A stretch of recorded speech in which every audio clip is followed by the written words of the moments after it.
Donc, bonjour à toutes et à tous à ce webinaire. Donc, accompagné du point de vue des bailleurs, avec quels moyens? Merci Anne. Donc, je vous souhaite la bienvenue dans ce webinaire « Loger les plus vulnérables en Isère ». Donc, c'est une semaine de webinaire qui abordera la question des difficultés d'accès au logement pour les plus démunis. Cet événement est partenarial et organisé par Un Toit pour tous avec le concours et le soutien de partenaires acteurs du logement et de l'accompagnement.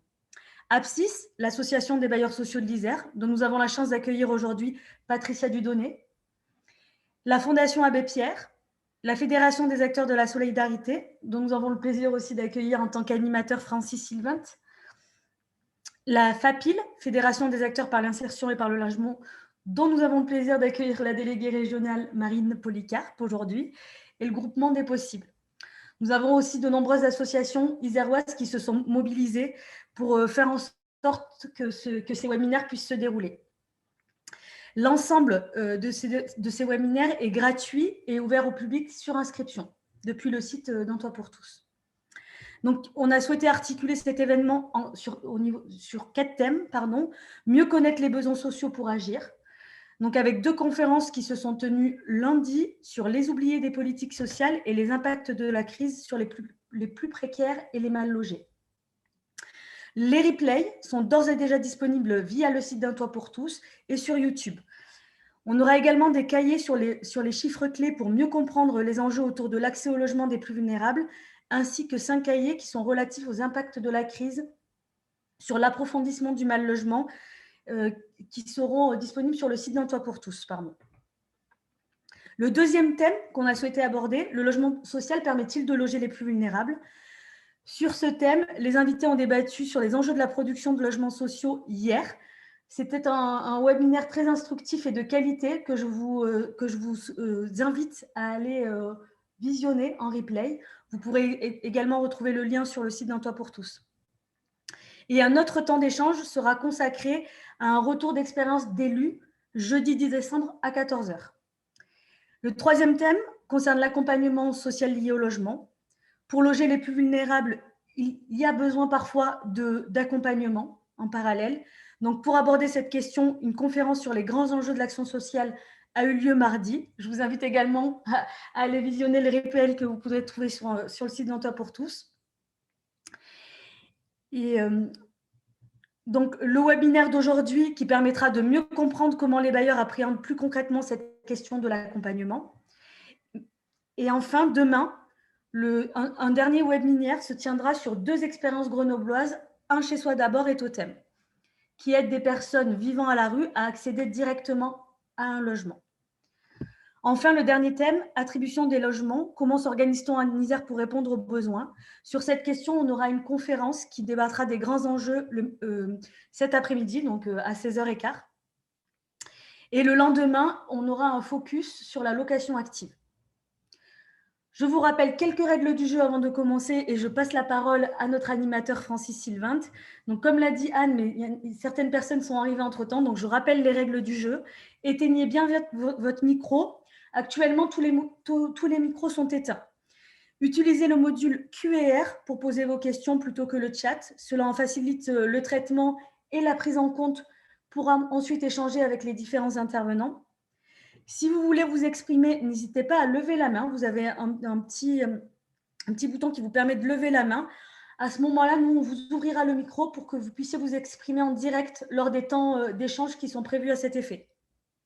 Et si vous souhaitez avoir une intervention en direct avec un témoignage et qu'on ouvre aussi la caméra pour que vous puissiez vous exprimer, n'hésitez pas aussi à nous le signaler en levant la main et en nous envoyant un petit message et on vous fera basculer sous le statut conférencier qui vous permettra de vous exprimer avec la caméra. Donc, je vous souhaite à tous un bon webinaire et je passe la parole à Francis Sylvent. Merci. Merci Anissa. Bonjour à tous et bienvenue sur ce nouveau webinaire. Donc, petite présentation, je suis Francis Sylvent, je suis directeur du Relais aux ANAM et au groupement des possibles. et puis par ailleurs administrateur de la Fédération des acteurs de la solidarité Auvergne-Rhône-Alpes, la fédération et le groupement des possibles étant deux partenaires de cette semaine de webinaire. Donc, je vais animer ce webinaire et c'est déjà assez significatif qu'un webinaire qui s'intitule « Accompagné du point de vue des bailleurs » soit animé par un acteur associatif et non pas un bailleur. Donc, Donc dans mon introduction, je vais plutôt parler du point de vue associatif et faire peut-être illustrer aussi sur la nécessaire complémentarité des actions des uns et des autres. Désolé, si je m'étouffe au début de mon animation, c'est compliqué. Donc, pour démarrer, je dirais que les associations, enfin, au moins celles qui considèrent l'accompagnement comme leur cœur de métier, ont bien compris l'obligation de s'intéresser à l'amont, c'est-à-dire la prévention, et puis l'aval, l'accès au logement, de préférence, bien entendu, sous bail de droit commun, puisqu'il ne serait pas pertinent de ne s'intéresser aux personnes que pendant leur présence dans les murs associatifs, c'est-à-dire en hébergement. En gros, nous ne sommes pas des machines à laver de la pauvreté dans lesquelles les personnes rentreraient avec leurs difficultés et sortiraient avec une garantie de ne plus en avoir. Les positions ne sont ainsi pas cloisonnées entre bailleurs et associations, puisque chacun apporte à l'autre dans les missions qui se rejoignent. Et d'ailleurs, nombre de bailleurs ont intégré les travailleurs sociaux dans leurs équipes et des associations sont intéressées aux questions de garantie locative, par exemple, ou ont développé des compétences de gestion locative et parfois d'aide à la maîtrise d'ouvrage. Nombreux sont les exemples de projets qui ont été co-élaborés entre une association qui sera gestionnaire et puis un bailleur social qui est propriétaire des lieux. Marine, d'ailleurs, Polycarpe, le délégué de la FAPIL, qui est notre grand témoin sur ce webinaire, insistera certainement sur le rôle de la gestion locative adaptée et puis élargira sur la complémentarité avec le parc privé. Donc, elle interviendra en fin de webinaire, puisqu'il va y avoir un certain nombre d'interventions. Après, on aura une partie questions et puis l'intervention de Marine. Du coup, si on considère l'accompagnement comme un possible continuum devant s'adapter en permanence à la situation des ménages, quel que soit leur lieu d'habitat, le partenariat bailleur et association s'inscrit de fait, puisque l'accompagnement doit se jouer aussi et surtout peut-être dans le logement qui leur est attribué. Il interroge aussi évidemment sur les autres partenaires, peut-être moins associés, c'est ce qu'on va peut-être discuter ensuite directement, mais qui jouent un rôle dans le vivre ensemble. Et Julie Martin, certainement directrice de la CSF, viendra donner son point de vue sur les besoins d'accompagnement et de cette question du vivre ensemble, vue à partir d'une fédération de locataires. Alors, sur l'Isère, et c'est peut-être l'une des particularités de ce département, ce travail partenarial et ancien entre bailleurs sociaux en particulier, et puis associations. Alors, ce n'est pas pour faire l'ancien combattant, mais je voudrais en rappeler quelques exemples parce qu'il me semble que parfois, institutions ou acteurs perdent cette mémoire d'histoire au risque certainement de fragiliser ce qui s'est construit au fil des ans. Donc, quelques exemples. Le Fonds d'aide aux jeunes, c'est une initiative associative et partenariale qui avait été créée à la fin des années 80 et qui fut l'une des expériences sur laquelle Louis Besson s'est inspiré pour la création du Fonds de solidarité logement dans la loi Besson. Autre exemple, l'un des premiers glissants au niveau national était un bail qui avait été passé entre la SDH et le relais Ozanam sur EBA en 1994. Vous voyez que c'est déjà ancien. La création en 1998 d'un dispositif de prévention qui associait accompagnement et minoration de bas de quittance et qui était créé justement en partenariat associations et bailleurs sociaux, action d'ailleurs qui a inspiré en partie le dispositif Logement Toujours Maintien, qui est retenu depuis 2014 dans le cadre de l'appel à projet sur les 10 000 logements accompagnés, et qui associe sur l'Isère 5 bailleurs sociaux et 3 associations d'accompagnement. Nadine Savio, qui est coordinatrice de Logement Toujours, va nous présenter ensuite ce dispositif qui illustre certainement tout l'intérêt de cette complémentarité entre les bailleurs et les associations. Je donne encore 2-3 exemples. La signature en juin 2009 d'une charte de partenariat santé mentale et logement en Isère par l'État, le directeur du CHE, le conseil général, les bailleurs et les associations concernées. Charte qui va certainement falloir réactiver, qui est assez exemplaire, je pense, Au niveau national, ils nous l'envient un peu et c'est d'autant plus dommage qu'il me semble qu'on l'a quelque peu peut-être oublié en chemin. Et puis des gouvernances ou instances croisées, c'est entre bailleurs et associations.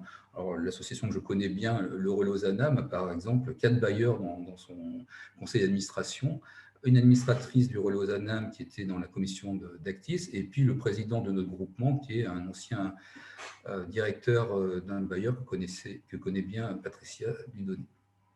Et puis je citerai enfin, évidemment, le Conseil social de l'habitant en Isère, puisque que ces webinaires font revivre, pour rappeler que ce conseil social avait été créé à la fin des années 90, entre autres, il y avait d'autres raisons, mais suite à une mobilisation des acteurs pour que ne ferme pas le service des réservations préfectorales. À l'époque, il s'appelait le CIALDI. Et ce conseil social de l'habitat a réuni, comme nous le faisons aujourd'hui, bailleurs sociaux et associations dans des travaux communs. Et nous avions ainsi fait des propositions conjointes lors de l'élaboration du plan départemental précédent, en faisant un plaidoyer en particulier pour décloisonner accès et maintien, hébergement et logement. En disant qu'il n'était pas forcément pertinent de cloisonner de cette façon-là et d'envisager les choses de façon aussi segmentée. Donc, nous nous retrouvons quelques années plus tard sur cette même thématique du décloisonnement et de la complémentarité entre bailleurs et associations sur les questions d'accompagnement. Je vais laisser la parole à Patricia Dudonné, qui est directrice générale de la Société dauphinoise de l'habitat et qui intervient aussi au titre d'APSIS, l'association des bailleurs, qui va intervenir sur les enjeux pour les bailleurs sociaux des conditions d'accès et de maintien dans le logement, de structuration du volet prévention dans un contexte de paupérisation des ménages, de la gestion certainement aussi des risques locatifs, en sachant que les risques locatifs ne sont pas forcément les risques uniquement d'impayés locatifs, et plus largement des conditions, peut-être aussi des freins qui subsistent au déploiement de cet accompagnement au et dans le logement et vers le logement. Patricia Dudonné, je vous donne la parole. Merci Francis. Bonjour à tous. Oui, donc peut-être un premier cadrage, puisque comme ça a été dit, moi j'interviens ici au titre d'APSIS, l'association des bailleurs sociaux de l'Isère, dont j'assure la vice-présidence en ce moment. APSIS, c'est 88 000 logements sociaux en Isère. On va parler sans doute précarité financière, donc quelques volumes quand même pour évoquer ce que ça représente en termes de portage pour les bailleurs.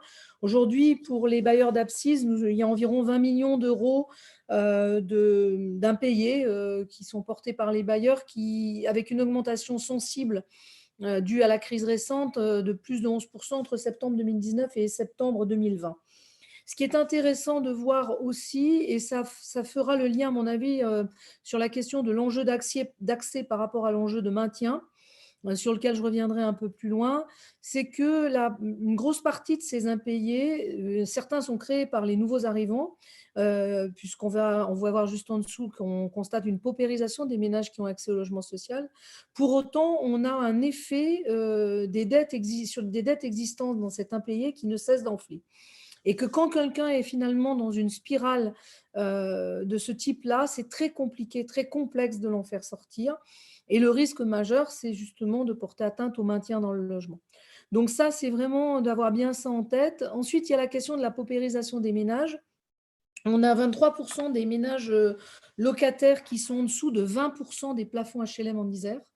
Ce qui est une part importante. En 2018, c'est les dernières statistiques fiabilisées, puisqu'on sort celle de 2019 en ce moment, 52% des emménagés récents, de ceux qui avaient emménagé dans l'année, avaient des ressources inférieures à 40% des plafonds, alors qu'ils représentent 43%, c'est un mot assez moche, du stock des locataires, c'est-à-dire des locataires présents en fait.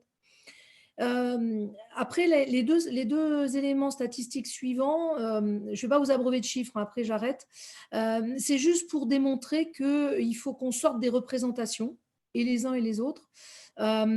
L'évolution des familles monoparentales, par exemple, il est quasi inexistant entre 2016 et 2018. On a toujours à peu près 20% de nos locataires qui sont des familles monoparentales dans la période. Idem pour les personnes seules, elles représentent entre 37 et 38% entre 2016 et 2018. Je pense que c'est important parce que ça démontre aussi la complexité des sujets que l'on va aborder. À savoir que ce n'est pas parce que quelqu'un a des petites ressources financières qu'il va avoir besoin d'accompagnement ou qu'il va avoir une difficulté majeure d'intégration dans le logement social. C'est pas parce qu'il va être une famille monoparentale, c'est pas parce qu'il va être une personne seule. Par contre, il peut y arriver que dans le cadre du maintien, les gens vivent des soubresauts et des parcours complexes sur lesquels il faut qu'on ait un regard attentif. Et que si on classifie les gens dans des catégories en se disant qu'il faut être hyper vigilant sur les familles monoparentales ou hyper vigilant sur telle ou telle catégorie de personnes, on se trompe d'enjeu dans ce qui est l'enjeu de l'accompagnement social. En tout cas, c'est comme ça que nous, on le perçoit. Si on peut peut-être passer au slide suivant. Donc, notre objectif majeur, nous, en tant que bailleurs sociaux, c'est de ne pas focaliser sur la question, notamment quand on parle d'accompagnement social, sur la question de l'accès au détriment de celle du maintien. Il peut arriver que, et là je ne parle pas du monde associatif avec lequel on travaille sur cette semaine, mais parfois des acteurs qui sont un peu plus éloignés de nos problématiques opérationnelles et qui parfois focalisent un peu sur l'accès. Or, l'accès, c'est une étape, bien sûr indispensable. S'il n'y a pas d'accès, après il peut y avoir de maintien, hein, comme dirait M. de la Palisse, donc il n'y a pas de problème. Mais par contre, si on se contente de se dire que l'enjeu, c'est d'accéder au logement social au détriment de l'enjeu du maintien, on se trompe d'enjeu majeur pour les personnes qu'on accompagne. Parce que la difficulté, le risque d'expulsion, la mise en difficulté de ménage, c'est un échec partagé. Ça prouve qu'on n'a pas réussi ce qui est notre mission d'intérêt général et notre mission sociale. Donc, se concentrer sur notre objet social, c'est d'abord se concentrer sur la question du maintien des ménages en difficulté dans les logements qu'on leur a attribués. Et puis, c'est accepter, dans la question de l'accompagnement, c'est ce que j'expliquais précédemment, de ne pas réduire la complexité du maintien au seul paiement du loyer. Vous l'avez vu, les sommes qui sont en jeu dans la question des impayés pour les bailleurs sociaux sont loin d'être négligeables. Pour autant, les bailleurs sociaux sont conscients dans leur travail du quotidien que l'enjeu dépasse, ou en tout cas est en dehors ou à côté de ces sujets-là. Bien sûr, la précarité financière, elle nécessite parfois un accompagnement un peu spécifique de la gestion budgétaire et elle est importante. Et comme y a fait allusion Francis, la plupart des bailleurs sociaux sont structurés, ont des travailleurs sociaux dans leurs équipes et arrivent au moins sur les cas les plus simples, on va dire les plus basiques, à accompagner les problématiques de gestion budgétaire. Par contre, on voit bien quand on regarde les bilans ASL qui peuvent être faits qu'on a également toute la question de l'inexpérience du statut de locataire pour des publics qui ont des parcours chaotiques. La question Francis là aussi a fait allusion, du trouble du comportement, voire psychologique, voire du trouble mental. La difficulté de vivre dans un collectif aux règles définies qui peuvent générer des troubles de voisinage. Et dans ces cas-là, le bailleur social, il peut se retrouver très isolé. Et l'intervention d'un tiers médiateur est essentielle pour assurer le maintien et l'accompagnement des ménages qui sont dans le parc social. Et quand on dit ça, il faut qu'on soit bien conscient qu'il ne s'agit pas pour les bailleurs sociaux de se désengager des questions de leur rôle d'accompagnateur social et de leur rôle, leur mission d'intérêt général et leur mission sociale. Pour vous donner une idée, je n'ai pas réussi à obtenir l'ensemble des statistiques. Donc, je vous donnerai l'exemple de la SDH. En 2019, nous avons passé 3 976 dossiers en Caléole et on a demandé la mise en place de mesures d'accompagnement au moment de l'attribution ou à venir pour 49 dossiers, soit 1,23%.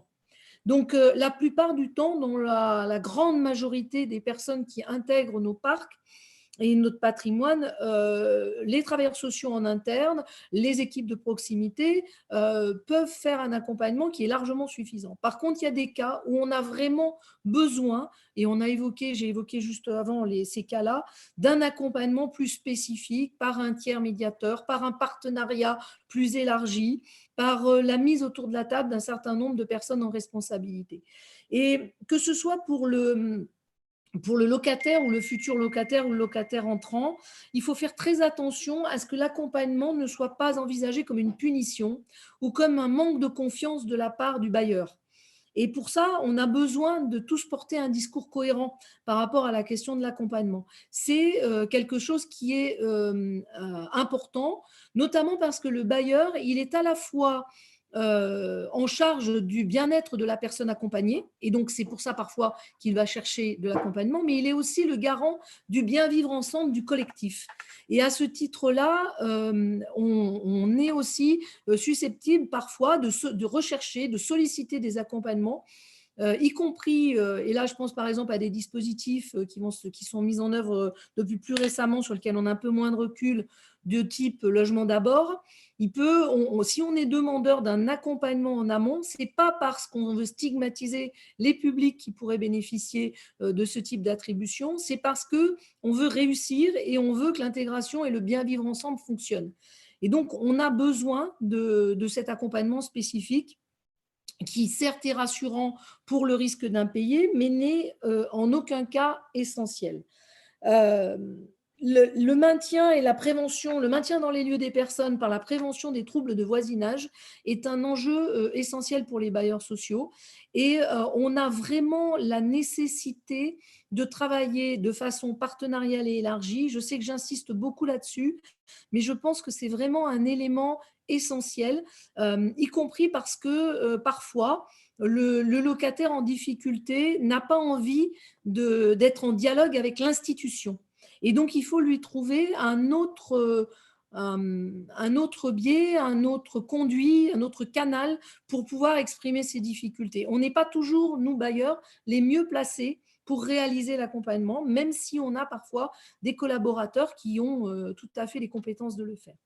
Donc voilà, c'est vraiment insister là-dessus. On n'est pas, en résumé, sur le traitement de l'impayé pur et dur pour éviter aux bailleurs sociaux de perdre 1 euro. On voit bien que l'enjeu dépasse ces systèmes-là. On est plus sur la question du bien vivre ensemble, et à travers ce bien vivre ensemble, d'assurer le maintien dans les lieux des personnes qui peuvent avoir eu ou avoir dans leur passage chez nous des parcours chaotiques qui nécessitent un accompagnement partenarial. J'espère que je n'ai pas débordé, j'espère que j'ai tenu dans les temps. Même en avance. Je reste à votre disposition pour des questions complémentaires. J'ai vu passer une question, c'était sur la question des plafonds. Des plafonds de ressources.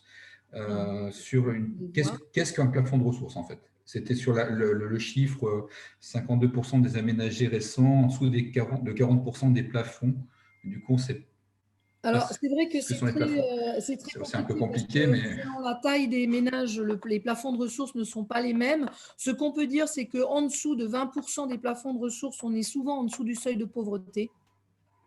Et qu'en dessous de 40%, on est sur des ménages qui ont des ressources extrêmement modestes, avec un reste à vivre qui est souvent autour des 300 euros par ménage.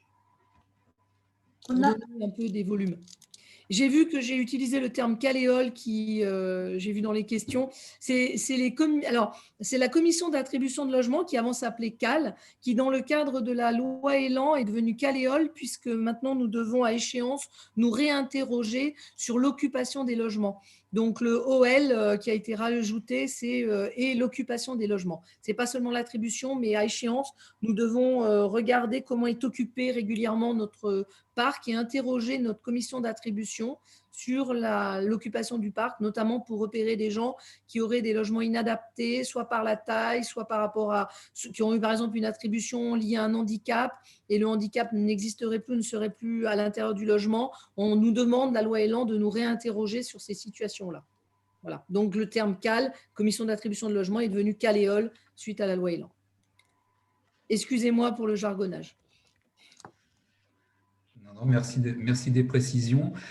En tout cas, moi, j'ai particulièrement été intéressé, c'est important ce que disait Patricia Dudonné, en particulier sur l'importance de l'observation et ne pas confondre, par exemple, les situations familiales et les problèmes sociaux, et l'importance de cette observation qui permet quand même de caractériser un peu plus et d'adapter certainement d'une façon un peu plus importante la politique logement aux caractéristiques des publics en demande. voilà, par exemple, sur l'exemple qui était donné sur les familles monoparentales, c'est vrai que c'est quelque chose qu'on entend régulièrement, l'augmentation permanente, et finalement, ben, les chiffres ne démontrent pas cette question-là. Donc, il ne faut pas non plus construire alors seulement j'espère qu'on ne le fait pas, des politiques sociales à partir de ressentis ou de choses qui traînent comme ça dans dans l'impression que l'on a de la composition du parc. Je ne vais pas convaincre l'Observatoire du logement sur cette question de l'observation. Et puis aussi le fait, c'est important aussi d'entendre qu'il ne faut pas confondre la faiblesse des ressources, hein, on a vu la question de la paupérisation des locataires et des difficultés dans le logement. Et le troisième point, c'est l'importance du tiers et de la complémentarité. Et merci, parce que du coup, ça me fait passer la parole à l'intervenante suivante, Nadine. Oui, vas-y. Excusez-moi, Francis, Allez-y. Peut-être aux questions qui ont été posées, mais vite, rapidement. Oui.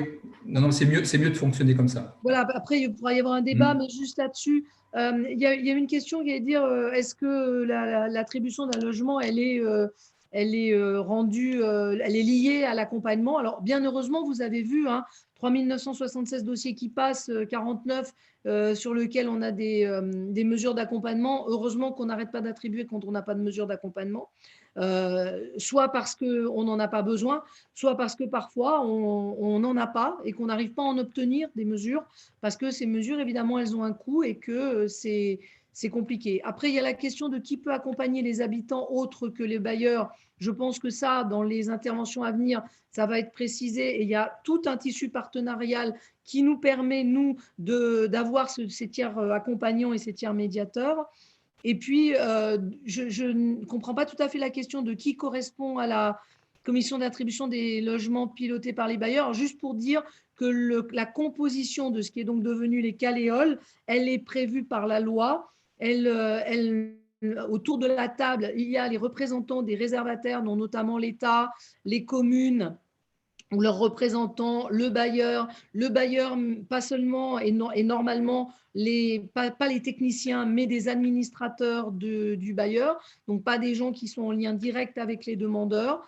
Donc la composition de la CAL, elle est réglementairement prévue, et il s'y pratique un dialogue ouvert dans lequel sont étudiées les situations des familles, mais également la situation de l'immeuble, du quartier, de la résidence, de la commune, par exemple en lien avec des moyens de transport, des équipements, et puis par le reste du peuplement qu'il peut y avoir dans un programme, par exemple, dans une opération, et où il y a un échange le plus souvent ouvert. Il y a très rarement, alors en tout cas dans l'organisme que je connais, mais pour connaître un petit peu aussi mes collègues, il n'y a pas de vote ou de choses comme ça, c'est un dialogue qui se met en place, et on étudie bien sûr la situation financière, mais comme l'a précisé Francis et comme j'ai essayé de le démontrer, pas que, aussi la situation sociologique, la situation sociétale, le parcours de la personne, pour essayer de faire une attribution qui ait des chances de réussir. Toujours axé, certes, mais aussi et avant tout maintien. Voilà. J'espère avoir répondu aux questions qui étaient posées. On pourra y revenir si je n'ai pas été assez claire. On a d'autres questions, mais on pourra peut-être y revenir à la fin pour éviter de dépasser le temps. Je ne sais pas si vous voulez. Oui, il y a des questions, je pense, qui vont pouvoir être complétées par les interventions qui vont arriver. Donc, si je reprends sur la question qui était sur l'importance du tiers et de la complémentarité, donc, ça permet de passer la main à Nadine Savio, qui va justement illustrer, à partir d'exemples du dispositif toujours, la complémentarité d'intervention et de position des bailleurs et les associations. Du coup, peut-être que par sa présentation, elle va aussi répondre à l'une des questions. Je crois que j'ai la réponse déjà. Si elle a continué à intervenir pendant le confinement, et si les interventions ont continué au niveau des accompagnements pendant le confinement, parce que c'est une des questions qui est posée. Donc Nadine, je te laisse la parole pour présenter ce dispositif qui, vous le verrez, parce que j'étais assez impressionné par le nombre de logos sur la première diapo, qui illustre justement le fait, l'importance de raisonner en partenariat multiple pour aider à une cohérence d'ensemble des politiques d'accès et de maintien, en l'occurrence dans le logement. Nadine, je te passe la parole là. Ok, merci. Bonjour à tous. Donc moi, je vais vous parler d'un dispositif dont je suis la coordinatrice qui s'appelle Logement Toujours Maintien. Donc il sera question de maintien dans le logement. Donc, vous voyez, il y a un certain nombre de partenaires qui se sont impliqués dans ce projet. Alors, pas tous dès le départ, mais au fil du temps, beaucoup de gens se sont rajoutés. Donc, si on passe à la diapo numéro 1, s'il vous plaît. Ce projet, il a vu le jour, donc la 2, par rapport à ce qu'on a sur l'écran, alors. Voilà, merci. Ce projet, il a vu le jour dans le cadre d'un partenariat entre l'État et l'Union sociale de l'habitat qui avait lancé un appel à projet qui s'appelait 10 000 logements accompagnés. Le but, c'était vraiment de faciliter l'accès au logement ou le maintien dans le logement ordinaire. Et donc, la façon dont ça s'est développé en Isère, c'était vraiment de permettre l'accès à un logement, avoir une gestion locative adaptée et un accompagnement adapté aux besoins. Donc, il y a un certain nombre de partenaires qui ont décidé de répondre à cet appel à projet. Donc, on va passer à la diapo suivante. À l'origine, 3 bailleurs, OPAC 38, qui est devenu Alp'Isère Habitat depuis le 1er janvier 2020, Pluralis et Actis, et auxquels se sont rajoutés au fil du temps, depuis 2014, donc la SDH et Grenoble Habitat. 3 associations ou établissements à l'origine aussi, donc l'Oiseau Bleu, le Relais Ozanam, qui sont plutôt compétents sur les questions d'accompagnement, mais aussi Ulysse Énergie sur les questions énergétiques. Au fil des ans, se sont rajoutés d'autres partenaires qui ont été impliqués aussi bien sur le plan financier, mais aussi sur l'évolution du dispositif. La Fondation Abbé Pierre, bien sûr, la Fondation Caisse d'épargne, on y reviendra, puisque parmi les outils, il y a ce qu'on appelle la remise de solvabilisation, qui est aujourd'hui pratiquement complètement financée par la Fondation Caisse d'épargne dans le cadre du dispositif. Action Logement, la métro, et puis l'État, bien sûr, la DDCS, via les appels à projets.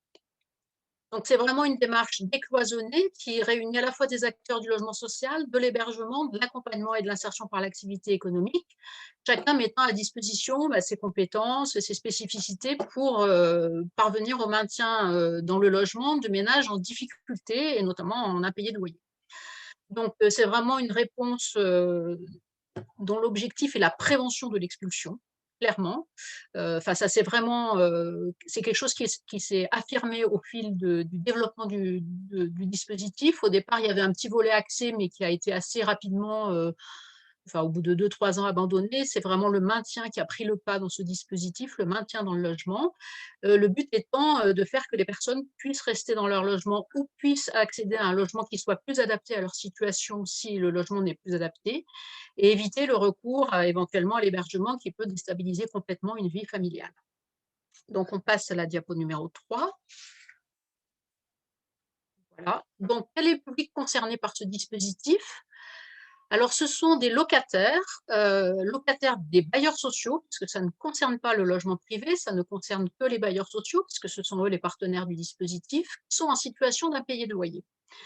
Et ce, quel que soit le stade de la procédure engagée par le bailleur. C'est-à-dire qu'il peut y avoir aucune procédure, il y a un impayé, le bailleur pense que ça peut être nécessaire d'accompagner la famille pour résoudre son problème d'impayé. Donc, ça peut être en phase amiable, ça peut être en phase contentieuse. Et là aussi, quel que soit le niveau de la phase contentieuse, puisqu'on a y compris des ménages orientés sur le dispositif qui peuvent être à un stade très avancé de l'expulsion, à l'octroi du concours de la force publique, donc avec vraiment un risque d'expulsion majeure. Quel que soit le montant de l'impayé, il y a des situations qui sont orientées sur le dispositif où il y a un impayé pas très élevé, moins de 1 000 €. Il y a eu des situations à plus de 10 000 €. Donc, il n'y a pas du tout de critères au niveau du montant de l'impayé. Et très important, quel que soit le lien qui existe avec le bailleur. C'est-à-dire que ça peut être des ménages qui sont en lien avec leur bailleur et qui essayent de voir avec lui quelles sont les solutions pour solutionner leur impayé. Mais au fil du temps, on a aussi, par l'expérience, pu voir que c'était aussi très intéressant pour les bailleurs d'orienter sur le dispositif des ménages avec lesquels ils n'arrivaient plus à avoir de lien. C'est ce qu'on appelle des ménages sans contact dans notre dispositif. pour revenir à ce que disait Madame Dudonné tout à l'heure, c'est parfois important d'avoir un tiers neutre qui puisse intervenir sur une situation. Et quand on est en impayé de loyer, c'est pas toujours facile d'être en lien avec son bailleur. Donc l'intervention d'un tiers neutre, en l'occurrence les associations chargées de l'accompagnement, peuvent être vraiment un facilitateur, en sachant que les associations vont vraiment se donner les moyens, et j'y reviendrai plus tard, de se mettre en lien avec les ménages qui sont en impayé et qui ne sont plus en lien avec leur bailleur. Et enfin, dernier point sur la question du public, il n'y a pas de condition de ressources.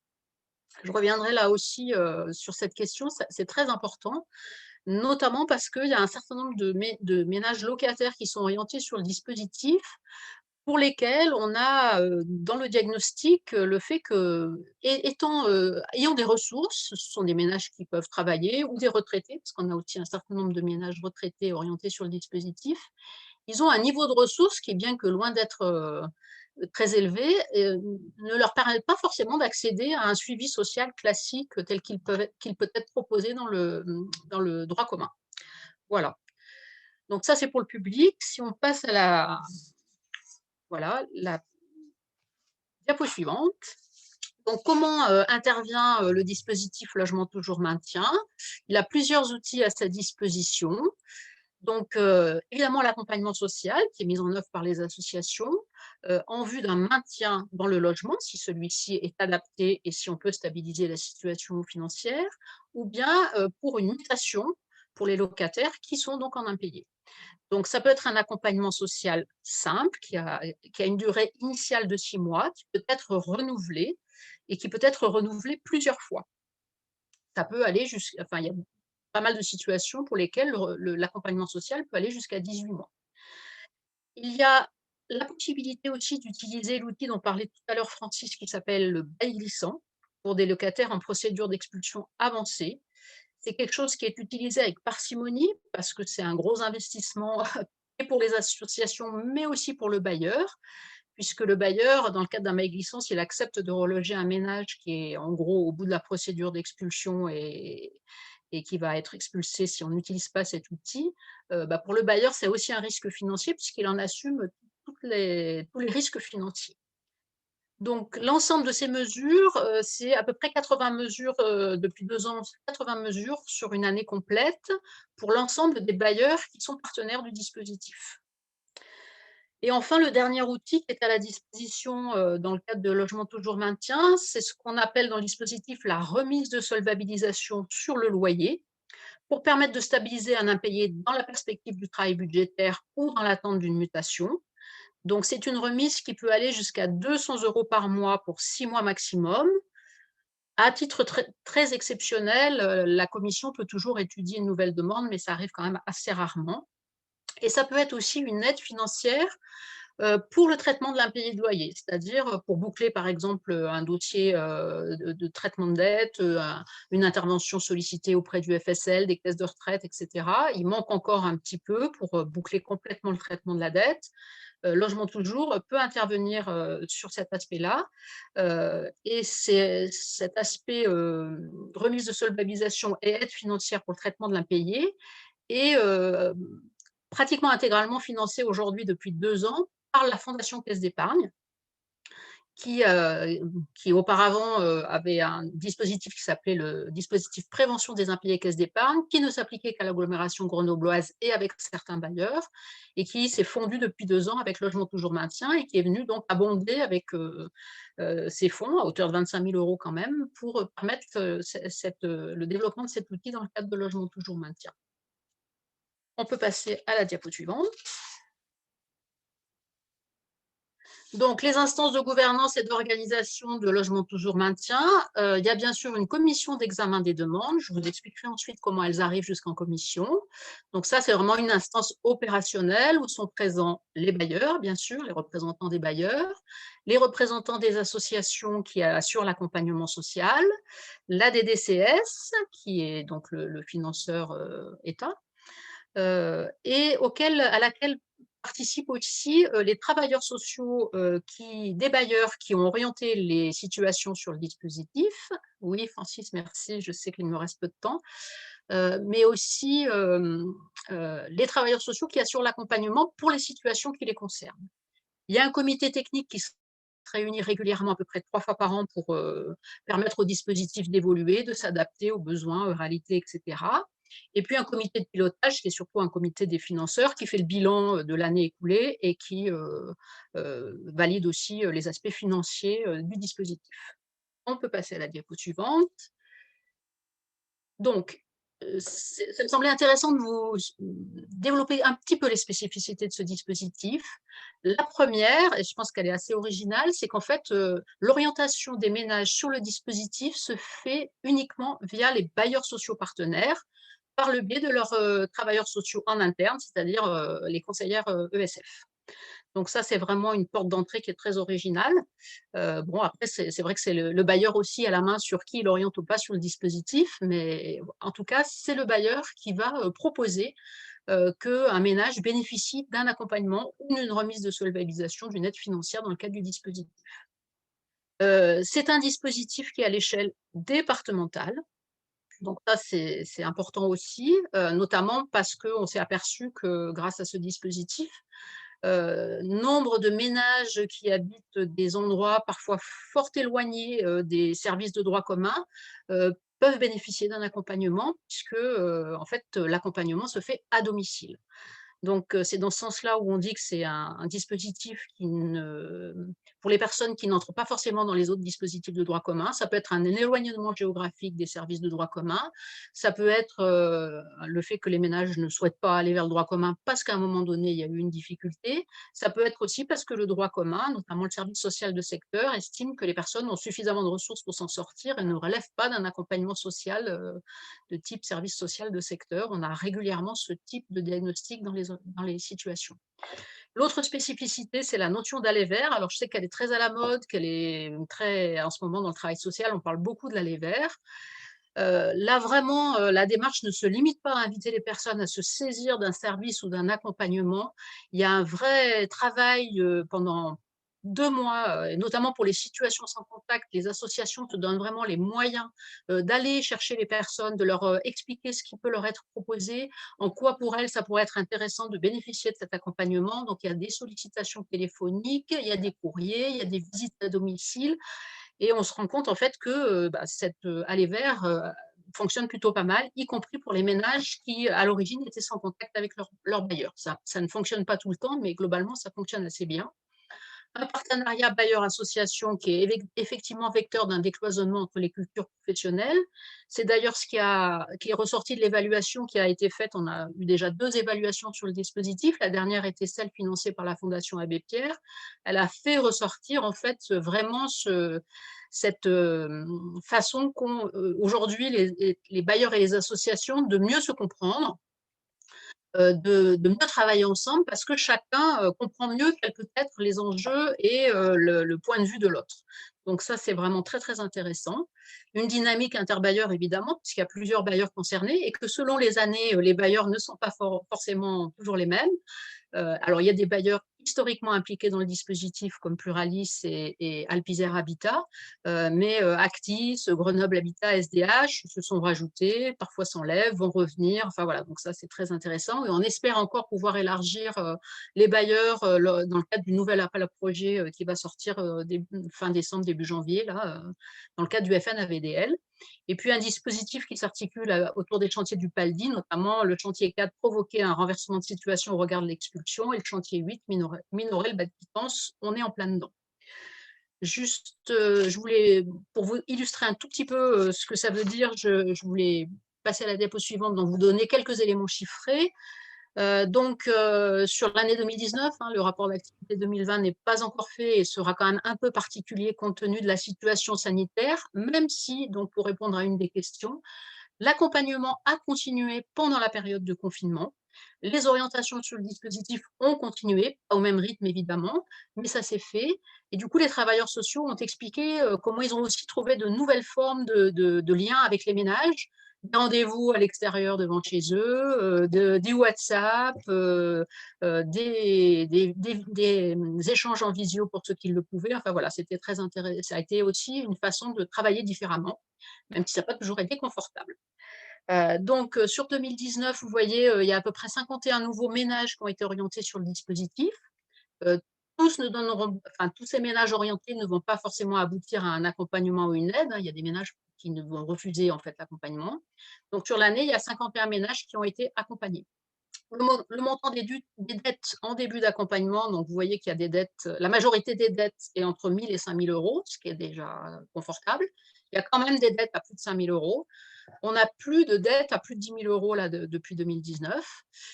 Et donc, l'origine géographique des ménages, vous voyez que vraiment l'ensemble du département est couvert. Il y a quand même 45 % des ménages accompagnés qui sont sur le territoire de Grenoble-Alpes Métropole, mais ça s'explique aussi par le fait que c'est là aussi qu'il y a le plus de population dans le département. La dernière diapositive. Voilà. Donc, je vous parlais de la durée de l'accompagnement. Donc, sur 2019, 2 tiers des ménages accompagnés ont eu entre 6 mois et 1 an d'accompagnement et quand même 22 % ont eu 18 mois et plus d'accompagnement. Donc, c'est vraiment quelque chose qui se fait dans la durée, quand il y a besoin. Par contre, il y a aussi toujours le souci, lorsque l'accompagnement se termine et si c'est nécessaire, de passer quand même dans la mesure du possible les relais, au droit commun, même si ce n'est pas toujours simple, notamment quand les services sont éloignés. Les procédures en début de mesure, c'est aussi intéressant de voir qu'il y avait finalement que la moitié des ménages orientés sur le dispositif, qui avaient une procédure contentieuse en cours au moment de leur orientation sur le dispositif, 28 % sans procédure du tout. Puis les dettes en fin de mesure, parce que c'est vrai que c'est quand même un objectif de faire que les dettes soient traitées. Donc, toutes les dettes ne sont pas traitées en fin de mesure, elles peuvent être en cours de traitement, mais sur les 19 mesures qui se sont terminées en 2019, il y avait quand même 10 ménages qui n'avaient plus de dettes à la fin de l'accompagnement.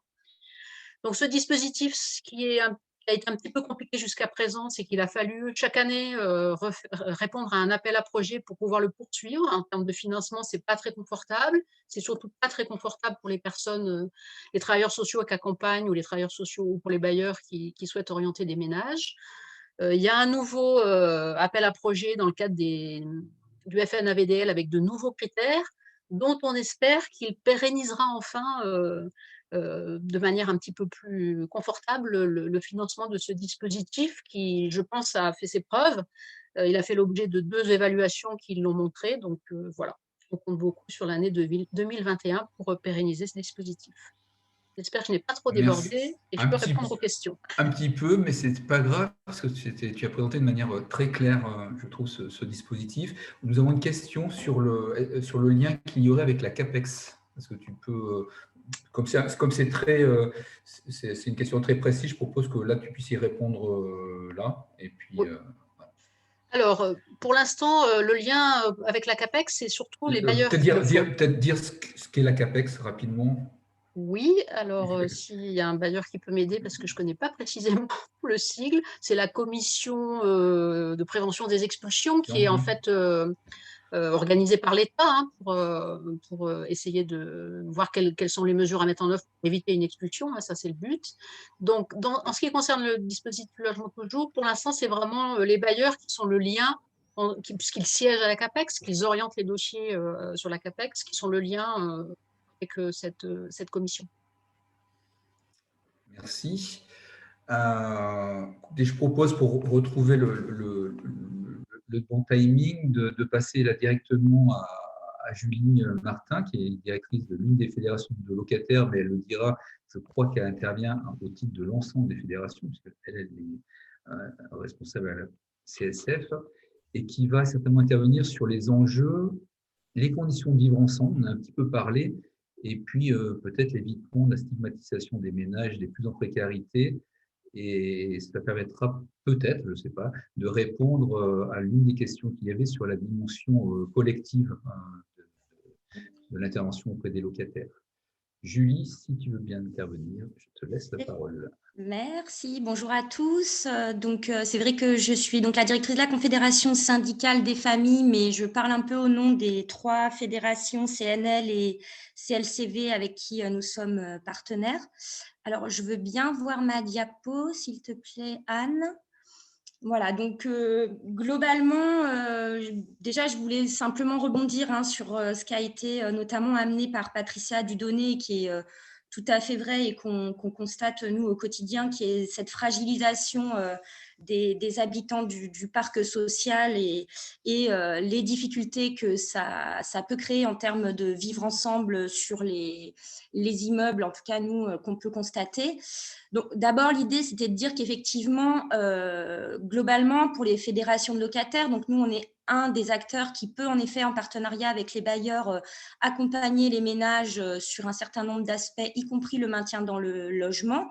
On est là effectivement pour leur permettre d'accéder à leurs droits, mais il y a aussi toute une part d'accompagnement autour des impayés, autour des problématiques techniques qu'ils peuvent avoir dans leur logement, et donc un lien qui se fait, y compris parfois avec les partenaires de l'hébergement. Donc nous, on voit ça très positivement, hein, que ces parcours des ménages travailler dans le logement d'abord et d'éviter effectivement aux personnes de passer d'un logement à un autre et de devoir voilà, changer d'appartement. Ce maintien dans les lieux, il est important pour les personnes. Et c'est vrai que par contre, nous, ce qu'on a pu constater aussi parfois, c'est que dans les logements mis à dispo des structures d'hébergement dans les immeubles, parfois, ce sont des logements qui ne tournent pas et du coup, sur lesquels il y a une stigmatisation des ménages à l'intérieur par les familles autour, qui parfois n'est pas toujours très positive en termes d'insertion sociale pour les ménages. Donc, c'est vrai que nous, on le dit depuis longtemps, on trouve ça plutôt positif de plutôt travailler sur une rotation de ces logements-là et d'éviter de dire ces logements-là, on sait qu'ils sont sur les familles en difficulté qui bénéficient de mesures d'accompagnement. L'autre chose, nous, qui nous alerte toujours, c'est les moyens qu'on est en capacité de mettre en place pour accompagner certaines familles qui sont très en difficulté.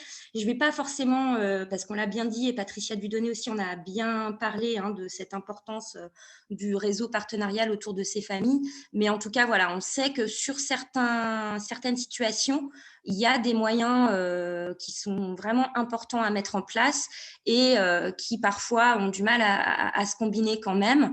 Voilà, il faut réussir aussi parfois à identifier les familles, notamment quand elles sont peu en lien avec leurs bailleurs sociaux. C'est vrai que parfois, nous, on arrive à récupérer un peu ces familles-là parce qu'il y a un rapport qui est différent avec une association de locataires. Mais voilà, pour autant, ce n'est pas toujours évident. Nous, du point de vue des fédérations, ce qu'on constate aussi, c'est que les bailleurs sociaux, aujourd'hui, ils ont un vrai rôle d'accompagnement social qui mène, on en a parlé, les bailleurs se dotent souvent de conseillères en économie sociale et familiale ou ce type de travailleurs sociaux pour accompagner les familles dans les problématiques notamment d'impayés. Et ce qu'on constate un peu globalement, c'est qu'il y a plusieurs façons de travailler ces accompagnements-là. Donc, voilà, selon les organismes, ce n'est pas toujours fait de la même manière. Et ce qu'on a aussi noté, c'est que ça dépend parfois des territoires. Et on constate que, par exemple, sur les QPV, les quartiers prioritaires politiques de la ville, on voit qu'il y a des moyens supplémentaires que les bailleurs peuvent mettre en place pour avoir des postes un peu différents en termes de proximité. Donc ça, c'est des choses qui sont importantes et pour autant, je pense qu'il ne faut pas qu'on oublie qu'en dehors des QPV, là où on n'a pas toujours ces moyens-là, il y a aussi des situations de ce type-là qui existent. Le dernier point, moi, que je voulais faire remonter, c'est qu'aujourd'hui, on parle beaucoup de proximité, on parle beaucoup d'accompagnement. C'est effectivement indispensable pour les situations dégradées qu'on rencontre. À l'inverse, on constate parfois qu'il y a peut-être une proximité qui s'éloigne, une proximité territoriale notamment. Voilà, aujourd'hui, les bailleurs sociaux, ils ont plutôt tendance à ne plus avoir de permanence en proximité sur les quartiers et de renvoyer plutôt les gens soit sur le siège ou sur des agences un peu décentralisées. Donc ça, c'est des choses, nous, qu'on identifie comme plutôt négatives. Et l'autre chose qui est compliquée, c'est qu'aujourd'hui, on part beaucoup sur une dématérialisation de la relation du bailleur à son locataire et qui parfois est compliquée pour les gens parce qu'on n'a pas tous accès. D'ailleurs, moi, ma vidéo est complètement… que j'ai vue, Anissa, je m'en excuse, je ne sais pas pourquoi, j'ai une vidéo qui ne marche pas là ce matin. Enfin, voilà, on n'a pas tous le matériel adéquat et de quoi… pouvoir maintenir cette relation dématérialisée avec son bailleur. Et ça, c'est aussi quelque chose, je pense, sur lequel il faut qu'on garde vraiment une vigilance.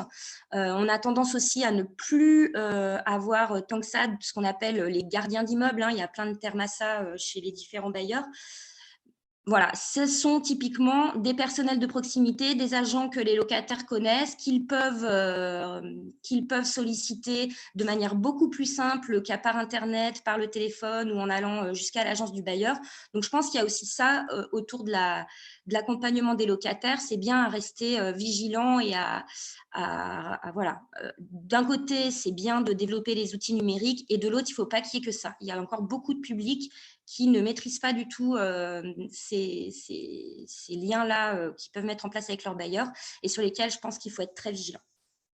Voilà un petit peu globalement ce que je voulais dire. Merci Julie, merci aussi d'avoir du coup élargi à la fin sur les questions de proximité, d'isolement social, de rupture numérique. Ce sont des questions larges, mais certainement que cette question, au moins celle de la proximité et de l'isolement social, se pose, que ce soit d'ailleurs dans le parc social ou dans le parc privé, de façon un peu générale sur cette question de l'isolement qui est devenue d'autant plus prégnante avec la crise sanitaire, et on voit comment un certain nombre de personnes, pas que des personnes d'ailleurs avec des ressources faibles, traversent cette crise avec difficulté. Donc voilà, cette question de la proximité, ça s'impose d'autant plus. Patricia, je crois que Patricia peut réagir. Patricia Dieudonné. Oui, je voulais revenir sur ce qui vient d'être dit parce que je pense qu'il faut faire attention. On est sensibilisé à ce genre de choses et notamment les questions de fracture numérique, les questions de difficultés de relations. Pour autant, ce n'est pas parce que les bailleurs mettent en place des formes de proximité différentes qu'ils en oublient la nécessité du contact direct. Moi, je donnerai un seul exemple et je pense que je peux parler au nom d'Absys, même si les chiffres sont ceux de la SDH. On a aujourd'hui 260 collaborateurs à la SDH, il y en a 130 qui sont des collaborateurs de terrain, qui sont ce qu'on appelle les gens affectés à la proximité, c'est-à-dire qui ne sont ni au siège dans des permanences, qui sont dans les immeubles, en pied d'immeuble, en lien avec les locataires, et qui, quand ils sont interpellés, vont sur le terrain. Donc, ça serait donner une image tronquée que de dire que par l'absence de gardiens généralisés, tous se retrouvent au siège ou par le numérique, voire par le téléphone, ce n'est pas vrai. Et si on regarde le nombre de mails, par exemple, ou le nombre de coups de fil, on a répondu à la SDH environ 11 000 mails l'an dernier, on a répondu à 127 000 coups de fil en direct, 127 000 appels au téléphone. Donc, il faut quand même faire un peu attention quand on va sur ces sujets-là, sachant que les raisons pour lesquelles il n'y a plus de gardiens d'immeubles, et notamment les gardiens, de moins en moins de gardiens logés et autres, c'est aussi les difficultés et la sécurité auxquelles un certain nombre de bailleurs ont été confrontés pour ce type de personnel et qu'il ne faut pas minimiser non plus. Donc, je pense qu'il faut voir qu'on est très conscient de ça. On fait tous d'énormes efforts pour garder ce contact. Je prendrai un autre exemple relativement simple, c'est celui du confinement. La plupart d'entre nous avons fermé nos accueils pour des raisons de sécurité sanitaire, avons gardé des rendez-vous, c'est-à-dire que quand les gens, pendant toute la période, y compris du premier confinement, on a été en rendez-vous avec des locataires, on a gardé du lien, on a essayé de générer le lien. Je vais vous donner un autre exemple lié à la fracture numérique. Même si, par exemple, il y a des choses qui font sur site, nous, on a mis en place à la SDH depuis un mois et demi, on y travaille depuis plusieurs mois, un outil qui permet à des gens qui ont des problématiques de type malvoyance, de type maladie de Parkinson, de type de difficulté de compréhension, à utiliser le site internet de SDH. Ça ne remplace pas l'humain, mais ça veut dire qu'on s'intéresse aussi à tous les questionnements issus de la fracture numérique. Donc voilà, je ne peux pas simplement laisser dire qu'on passe de on est présent sur le terrain par les gardiens d'immeubles à hop, on bascule tout en numérique et puis oups, il n'y a plus personne. Chez la plupart des bailleurs, la plus grande partie des collaborateurs sont des gens de terrain qui sont en lien avec les collaborateurs au quotidien, sous des formes différentes que celles qui ont pu exister à d'autres moments, mais ils sont là. Voilà. Merci. Donc là, nous proposons de prendre un temps de questions-réponses avec les différents intervenants avant de passer la parole au final à Marine Policarpe de la FAPIL. Donc, j'ai noté déjà quelques questions qui arrivent. Alors, il y a des questions très, très pratiques. Francis, Oui, si tu veux, moi, je peux te relayer juste par rapport à l'intervention de Patricia. Une des questions qui, pour faire le lien, oui, je veux bien. au-delà de l'accompagnement individuel, quel mode de communication avec les locataires sur le plan collectif, qui revient autour de cette question, notamment de la structuration des bailleurs sociaux pour pouvoir répondre aux besoins de manière collective aussi, mais pas forcément en lien avec un accompagnement spécifique. Si Patricia veut bien Oui. répondre à cette Alors, question. on a tous dans nos instances ce qu'on appelle la CCL, comme ça fera un acronyme de plus, le comité de concertation locative, dans lequel c'est un lieu de concertation qui se réunit très régulièrement. À la SDH, il est mensuel. Je crois que le maximum qu'on trouve, c'est bimensuel ou trimestriel chez des collègues, qui réunit l'ensemble des associations représentatives des locataires et les bailleurs, et où tous les sujets d'ordre collectif sont évoqués. Là, on ne traite pas des cas individuels, hein. On traite des problématiques collectives, soit liées à un groupement d'immeubles, soit liées à une politique, une stratégie globale du bailleur. Et donc, il y a un dialogue qui se fait dans ces conditions-là.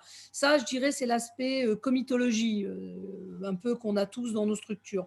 Après, on fait des réunions publiques, on fait des réunions de pieds d'immeubles, on fait des visites de parties communes avec des associations de locataires ou des collectifs par résidence. Ça, c'est toutes les actions qu'on peut mener sur le collectif. Et puis, il y a des actions on qualifie de DSU, développement social urbain, qui peuvent être des actions spécifiques liées à la question du traitement des déchets, à la question du bruit, par exemple, ou des économies d'énergie.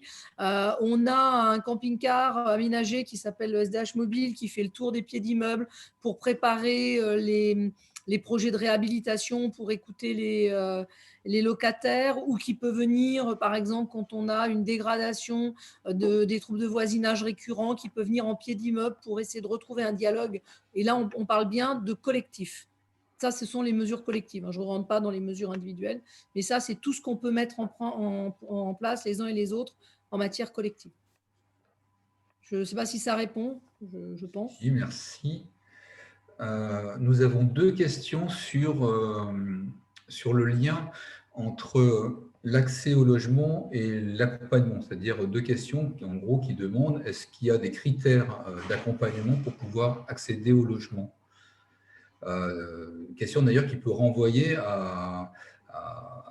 sur ces critères d'évaluation à une contradiction, si c'était le cas, avec une remise en cause de la capacité à habiter qui est très présente depuis les travaux sur les dispositifs de logement d'abord. Alors, il n'y a pas, c'est ce que je disais tout à l'heure, il n'y a pas de préalable. Ce n'est pas comme ça que ça se passe. Souvent, la demande d'accompagnement qui peut émerger en Caléole ou après, puisqu'elle peut aussi émerger dans la vie du locataire à d'autres moments de sa présence dans le parc, elle est souvent le résultat d'une analyse croisée d'un certain nombre d'intervenants sociaux qui estiment conjointement, partenarialement, pour les raisons que j'évoquais tout à l'heure, qu'un accompagnement est nécessaire pour la réussite de l'intégration du ménage qui vient de se voir attribuer un logement ou qui est locataire chez nous. Des cas qu'on a relativement classiques, c'est par exemple sur des sorties d'hébergement. Une sortie d'hébergement ne nécessite pas obligatoirement un accompagnement social, mais parfois l'association qui gérait l'hébergement peut nous alerter sur le fait que ce serait bien qu'il y ait un accompagnement parce que la marche ou le passage peut être complexe pour des raisons diverses et en même temps est souhaitable vers le passage de logement droit commun. Et donc, dans ces cas-là, on peut le solliciter sur des éléments très précis. On a parlé tout à l'heure de troubles psychologiques, de santé mentale. Là aussi, par exemple, on peut en Caléole solliciter un accompagnement qui permette de s'assurer que les choses vont bien se passer dans le collectif et bien se passer dans le logement pour la personne. Il est assez rare, et vous avez vu la statistique que je vous ai donnée tout à l'heure, qu'une attribution ne soit pas réalisée, ne soit pas mise en œuvre, validée par la Caleol, parce qu'il n'y a pas d'accompagnement. Ça peut arriver quand on estime que, de toute façon, s'il n'y a pas d'accompagnement, on va à l'échec et que surtout le ménage va à l'échec et ne va pas y arriver. Donc, ça peut arriver, mais c'est extrêmement rare. Et il y a une chose qui a été bien évoquée tout à l'heure autour de Logement Toujours et du logement d'abord. Notre problématique aujourd'hui, elle n'est pas autour de ces dispositifs, elle est sur la pérennité de ces dispositifs et notamment la pérennité des financements, des mesures d'accompagnement. Et ça, c'est le vrai sujet, c'est-à-dire dire qu'on sort des gens de la rue, c'est extrêmement vertueux et on a tous le souhait de le faire. Mais si on ne met pas en place tous les dispositifs performants et percutants pour y arriver, on sait que de toute façon, on va aller à l'échec. Et donc, c'est pour ça que parfois, les bailleurs peuvent avoir l'image d'être un peu freins sur certains sujets. C'est juste qu'ils veulent s'assurer que les choses vont se faire dans de bonnes conditions et que justement, on va bien parler de maintien et qu'on ne va pas oublier la personne une fois qu'elle a eu l'accès. Voilà. J'espère avoir répondu, sinon, il ne faut pas étonner. Peut-être en complément, d'ailleurs, parce qu'on a une autre question sur le maillage existant ou pas avec les professionnels de la psychiatrie, et si des services spécialisés, des SAVS sont associés aux démarches d'accompagnement. Je présume que c'est sur le maintien dans le logement, et s'il y a des projets en cours. Alors, moi, je vais dire que le problème de la maladie mentale ou du trouble mental, c'est un problème qui en France est un problème compliqué et difficile à prendre en charge. Ça ne vient pas des individus. Quand nous, on a travaillé sur des sujets un petit peu particuliers, sur des cas particuliers, il nous arrive assez souvent de tomber sur les bons interlocuteurs qui nous aident. Par contre, les dispositifs, les systèmes eux-mêmes ont du mal à s'imbriquer. Et quand c'est un bailleur qui cherche de l'aide, en fait, parce qu'il est confronté à une personne qui a un trouble mental qui pose un problème du vivre ensemble, on manque assez souvent de relais institutionnels et d'organisation. Alors, on essaye de déclencher un certain nombre de choses. Francis a parlé d'une charte qui était assez innovante et que nous, on aimerait bien réactiver, faire vivre mieux, parce qu'on a vraiment de plus en plus de cas bien identifiés où on aimerait avoir plus d'accompagnement. Mais c'est un sujet qui, en France, d'une manière générale, est un sujet extrêmement complexe, celui de la prise en charge de la maladie mentale ou du trouble mental.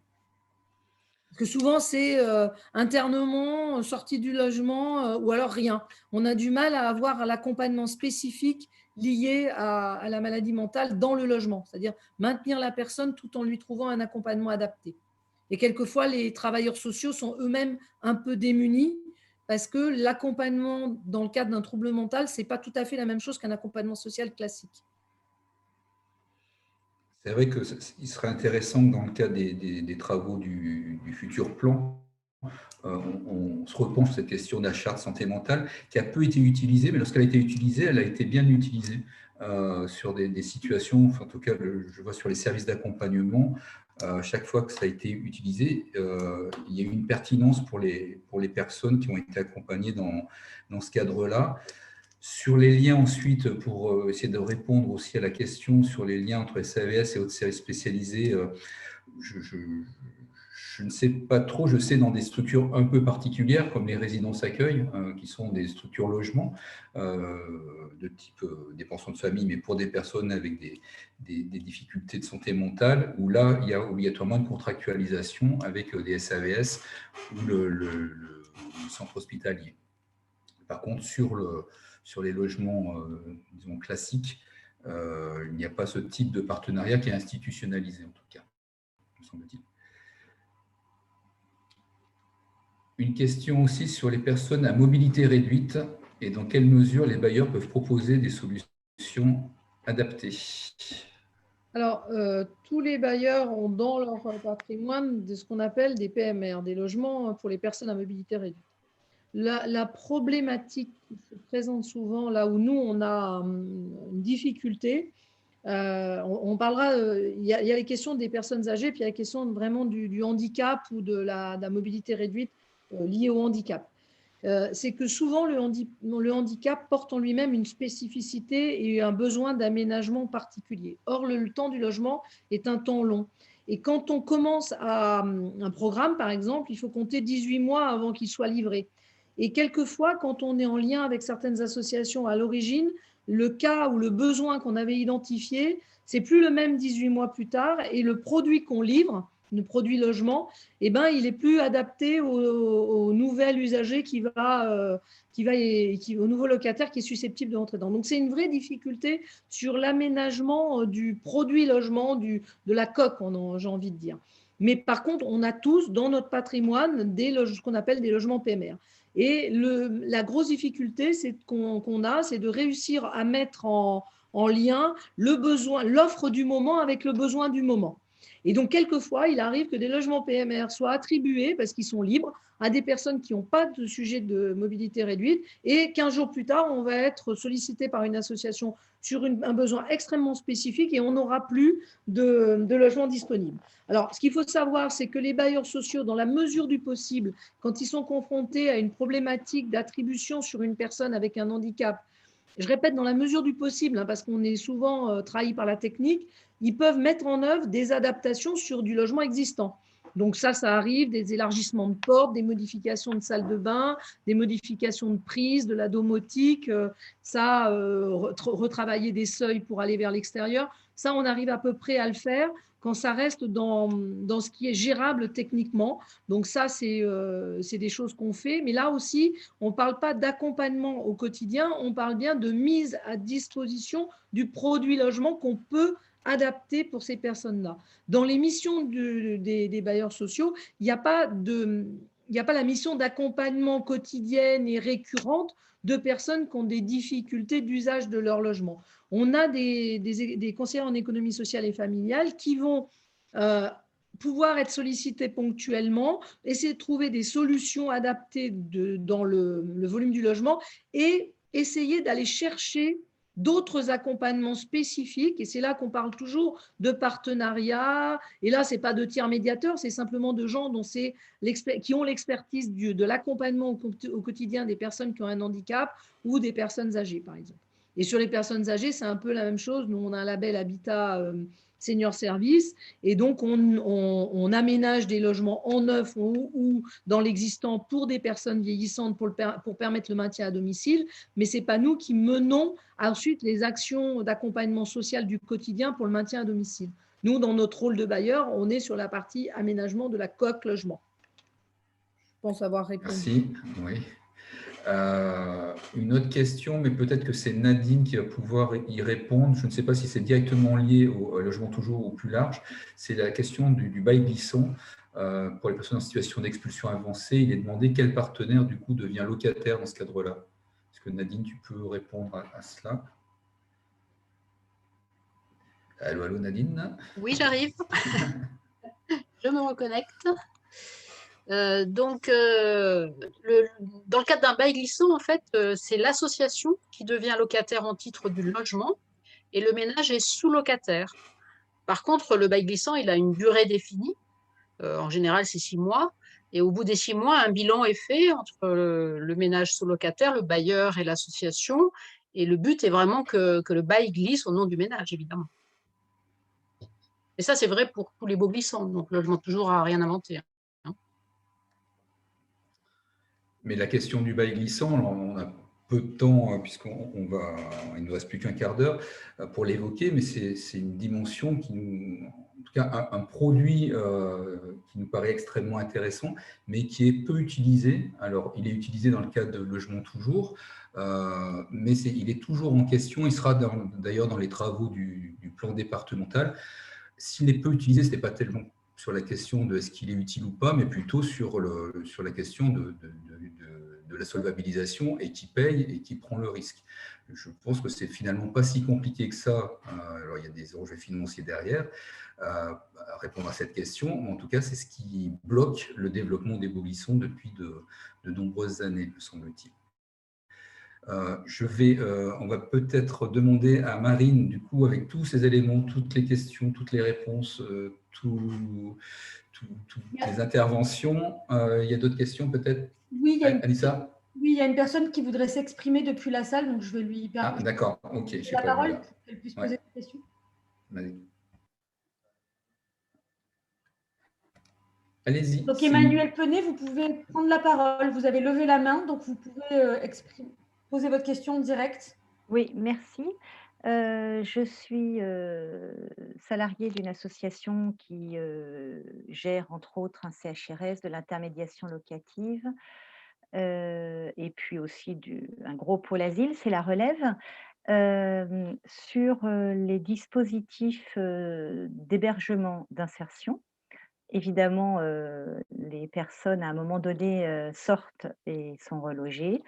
Donc ce que disait Madame la directrice de la SDH était très intéressant et je voulais juste avoir une précision sur ce que vous disiez en tant que nous, hébergeurs, nous pouvions alerter ou sensibiliser un bailleur vers lequel un ménage qui sort de notre hébergement va être orienté pour qu'il puisse être un petit peu accompagné, ou en tout cas que le bailleur ait un regard vigilant sur une situation qui pourrait nous paraître fragile, parce qu'au-delà des ressources que cette personne a, on peut pressentir, en la connaissant bien, si elle est là depuis plusieurs années chez nous, qu'il peut y avoir un glissement à moyen terme. On ne va pas lui souhaiter, mais qu'en tout cas, il y a une vigilance à avoir. Est-ce que j'ai bien compris? Je laisse répondre Patricia, si c'est possible, dans un temps relativement court, puisque je ne voudrais quand même pas que Marine ne puisse pas s'exprimer. J'ai compris, vite fait. Alors, juste pour dire que oui, c'est pas, comment dire, c'est pas dans un sens ou dans un autre, c'est pas unicanal, c'est multicanal. Ce que j'ai envie de dire, c'est qu'il peut arriver que le bailleur notamment les services qui traitent une préparation d'attribution en vue d'une caléole dans une sortie d'hébergement rappellent la structure pour savoir quelle est la situation du ménage, quel est son niveau d'autonomie par rapport au logement, essayer d'évaluer s'il y a un besoin ou pas. Ça peut se faire dans l'autre sens. Quelquefois, il y a des fiches qui accompagnent les demandes de logement ou les propositions, avec des alertes qui peuvent être données par des associations ou les travailleurs sociaux au sein des associations, et même quelquefois des centres d'hébergement qui nous signalent que l'attribution, enfin que ce serait vraiment bien que l'attribution ait lieu avec une mesure d'accompagnement, et à ce moment-là, on a des démarches communes pour la faire. Donc, c'est vraiment une question de dialogue et de transparence. C'est pour ça que j'insistais sur le fait que l'accompagnement, c'est ni une punition, ni un manque de confiance de qui que ce soit. C'est une volonté de réussir le maintien dans le logement à terme du ménage. Et donc, tout ce qui peut permettre de réussir, signaler, proposer un accompagnement, quelles que soient les parties en présence qui le font, c'est toujours un plus pour le ménage. Ok, merci. Merci bien pour votre réponse. Okay. Merci. Donc, Marine, je vais te laisser la parole. Donc, Marine Polycarpe, qui est notre grand témoin aujourd'hui de ce webinaire et qui est déléguée régionale de la FAPIL et qui va forcément revenir sur les éléments qui ont été dits par les intervenants précédents et en les élargissant à la question du parc privé. Marine, si tu veux bien. Merci Francis. Alors effectivement, moi je représente la FAPIL aujourd'hui. La FAPIL, je vais très rapidement resituer. C'est un réseau d'associations qui travaille en faveur de l'accès et du maintien dans le logement des personnes en difficulté. Sur la région Auvergne-Rhône-Alpes, on compte près de 30 adhérents qui s'organisent selon 4 métiers. L'un de ces métiers, c'est la gestion locative adaptée. Le réseau gère sur la région près de plus de 9000 logements.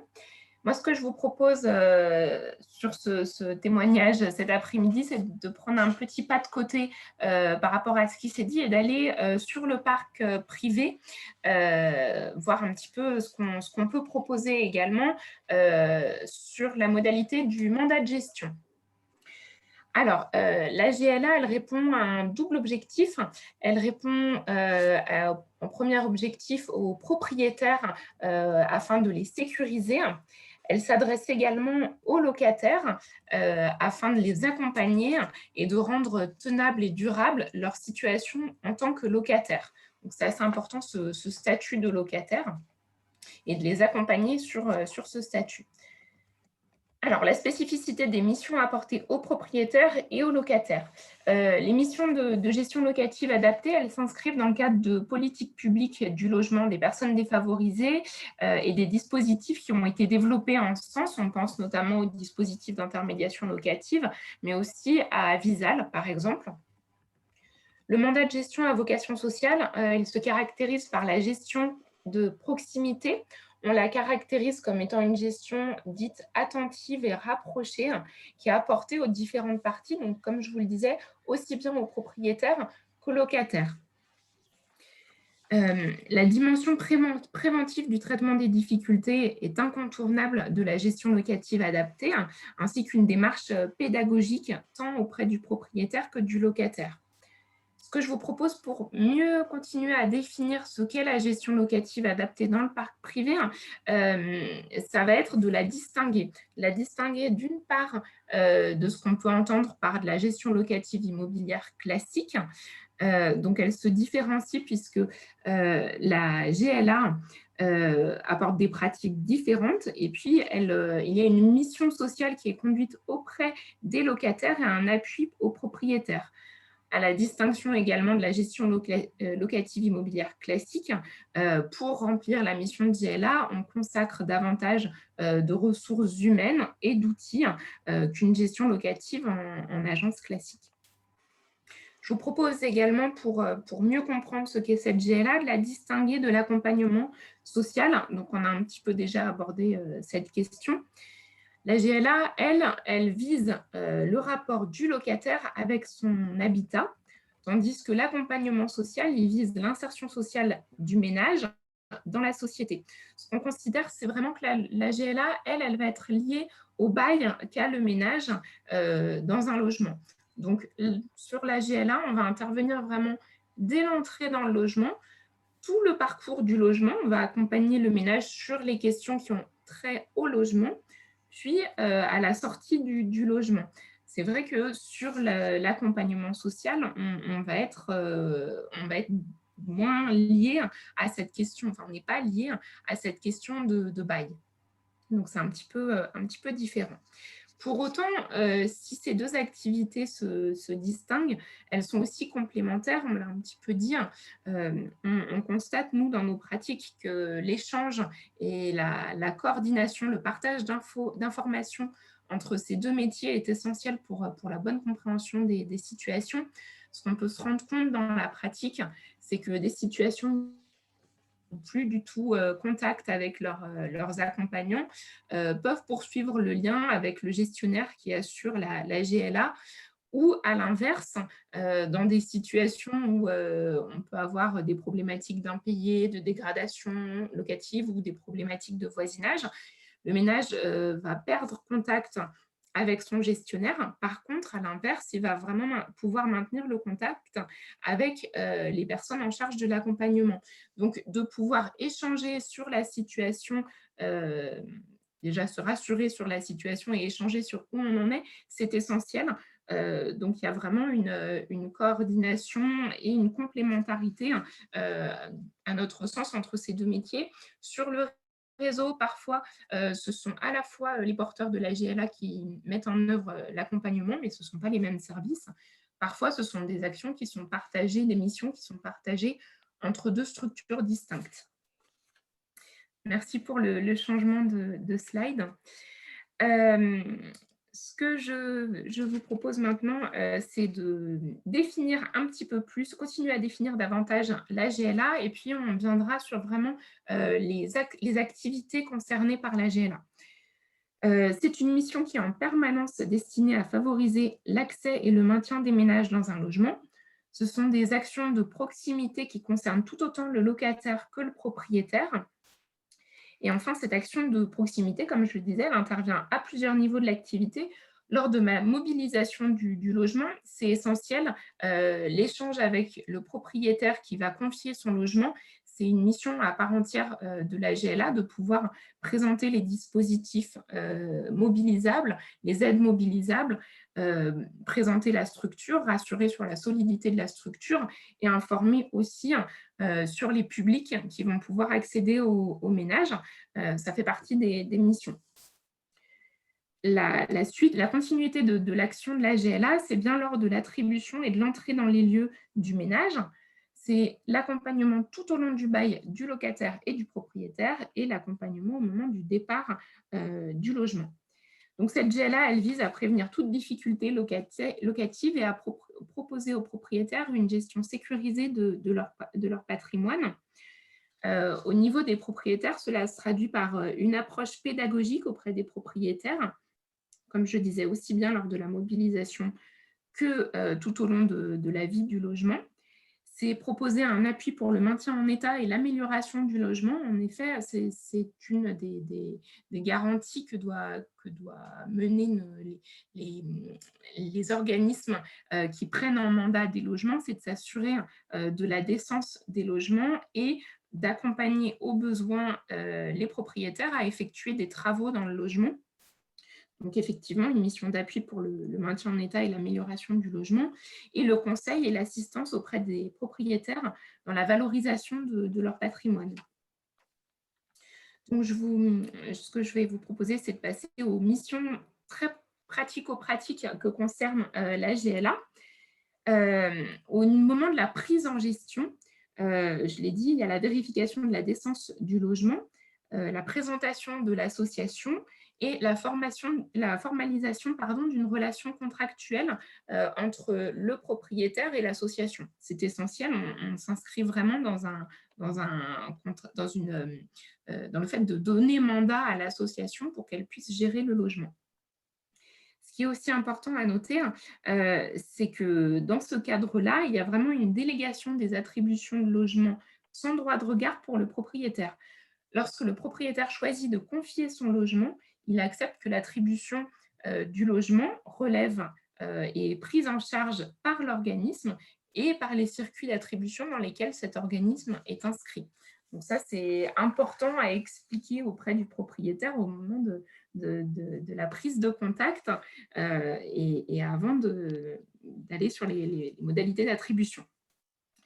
Lors de la GLA, pour les missions de GLA, un des points importants, c'est les visites du logement, que ce soit les visites, l'entrée dans le logement, mais aussi les visites annuelles, les visites techniques qui sont prévues et qui permettent de constater de l'état du logement. Ce qui est aussi prévu, c'est l'accompagnement du ménage dans son statut de locataire, qui pour beaucoup d'entre eux est un statut qui découvre, puisqu'on constate que près de 71% des ménages, alors je parle du réseau FAPIL, 71% des ménages qui accèdent en mandat de gestion étaient dépourvus de logement auparavant. Donc c'est vrai qu'il y a un accompagnement sur la gestion budgétaire, puisqu'effectivement, en confiant son logement à un organisme, il y a l'engagement de l'association à bien accompagner le ménage sur la nécessité du règlement du loyer. C'est assez évident.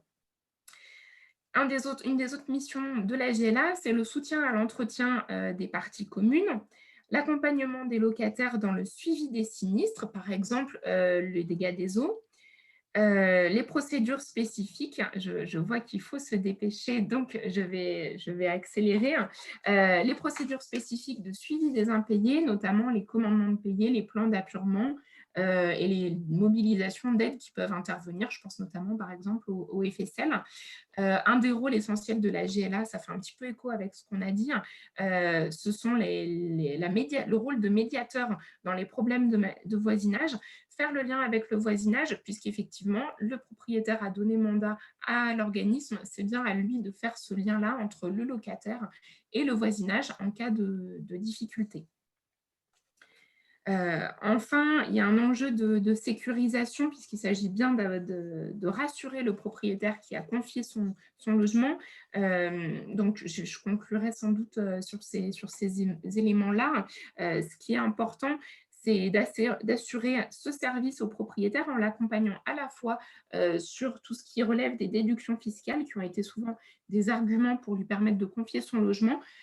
Une fois avoir présenté ces aides, il s'agit vraiment de l'accompagner au moment des déclarations, parce que ça peut être des choses assez complexes.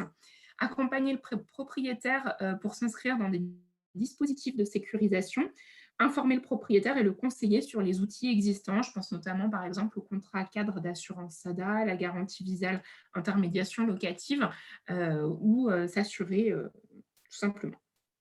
Et puis, effectivement, il y a la question des aides pour réhabiliter le logement. Et là, l'organisme peut vraiment proposer une assistance à maîtrise d'ouvrage pour accompagner le propriétaire dans les travaux, à la fois sur la mobilisation des aides et sur le suivi des travaux. J'espère, je vais pouvoir rendre la parole, mais du coup, l'idée, c'était vraiment de pouvoir vous montrer à quel point la GLA se trouve dans ce rôle intermédiaire entre le locataire et le propriétaire. Et vraiment, il a ce rôle d'entre-deux, de faire le lien, justement, et que les choses se passent le mieux possible. Merci Marine. Oui, c'était important d'avoir cet éclairage sur la question du parc privé et ce rôle dont tu as parlé sur la sécurisation et la prévention pour les propriétaires. Alors, il ne nous reste quasiment pas de temps. Je crois qu'il y a juste une question. Ce que je vous propose, c'est on va récupérer les questions et puis on y répondra. On s'engage à vous répondre puisqu'on a les coordonnées au fur et à mesure. Nous avons déjà dépassé le temps, du coup, j'ai plus trop le temps de conclure. Je dirais juste 2-3 mots simplement sur le fait que finalement, ce webinaire, il est venu en contrepoint de celui qui a eu lieu mardi, que j'ai été aussi... j'ai animé un peu au pied levé sur l'accompagnement social lié au logement, une action sociale à réinventer qui était vue du côté des associations. Et on voit comment en fait les deux se répondent et qu'il y a un certain nombre de points que l'on peut certainement mettre en question, en tout cas en perspective. On a abordé 2-3 fois la question de la stratégie du logement d'abord, et peut-être qu'il y a des choses à voir sur les attendus de cette stratégie et sur le contenu des interventions qui ont été présentées. Le rappel en partie, puisque le logement d'abord est venu interroger la question des prérequis, donc la pertinence d'une évaluation sur la capacité à habiter, on l'a abordé là, et que peut-être que la question, ce qui a été dit me semble-t-il, n'est pas tant l'accès que la mobilisation possible d'un accompagnement lorsque les personnes sont entrées dans leur logement. Et cette interrogation sur ce diagnostic social, finalement, elle est élargie à l'évaluation du besoin d'accompagnement, que ce soit en durée ou en intensité, et que le niveau d'accompagnement, à ce jour, il est beaucoup trop dépendant de l'évaluation initiale du prescripteur, et bien souvent ne correspond pas aux besoins qui sont forcément évolutifs des locataires, et du coup aux besoins de réponse du bailleur.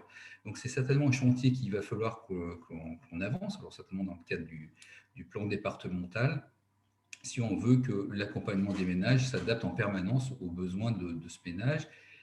Et alors, il y a des expérimentations en cours, comme un pôle d'accompagnement qui propose une palette d'accompagnements qui sont mobilisables sur des durées et des niveaux d'intensité révisables en continu. Il y a aussi ce qu'a présenté Nadine Savio tout à l'heure, ce qui est fait dans le logement toujours, le fait finalement de mutualiser à la fois des financements, à la fois les interventions associatives et puis les compétences des bailleurs. Cela permet aussi de proposer une flexibilité des interventions et d'adapter en permanence aux besoins des ménages. On avait au début de Logement Toujours très segmenté par niveau d'accompagnement et au bout de quelques mois, on s'est aperçu que ce n'était pas pertinent et que finalement, il fallait mieux accueillir les demandes quelles qu'elles soient et ensuite adapter au fur et à mesure et avoir juste l'idée d'alerter si à un moment donné, les équipes ne pouvaient plus suivre parce qu'elles n'étaient plus en capacité, parce qu'il y avait trop de demandes qui nécessitaient une intervention forte. Et voilà, donc je crois que c'est vraiment une piste qui est à creuser. Je rappellerai simplement la position quand même des associations, me semble-t-il, d'une façon assez générale, celles qui s'intéressent aux questions d'accompagnement et d'hébergement, c'est qu'il faut toujours mieux accompagner les personnes chez elles, donc souvent dans le logement social, qui soit privé ou qui soit chez les bailleurs sociaux, que chez nous, sous un contrat associatif. Je conclurai sur ces belles paroles et je vous remercie de votre participation en soulignant que vous avez vous êtes très peu à avoir décroché entre 15 heures et entre le début et la fin. Donc, j'espère que c'est un bon signe de la qualité des présentations des intervenants. Merci à tous et puis au revoir. Merci. Merci, au revoir à tous. Merci Merci, beaucoup. au revoir. Au revoir. Merci, au revoir. Au revoir.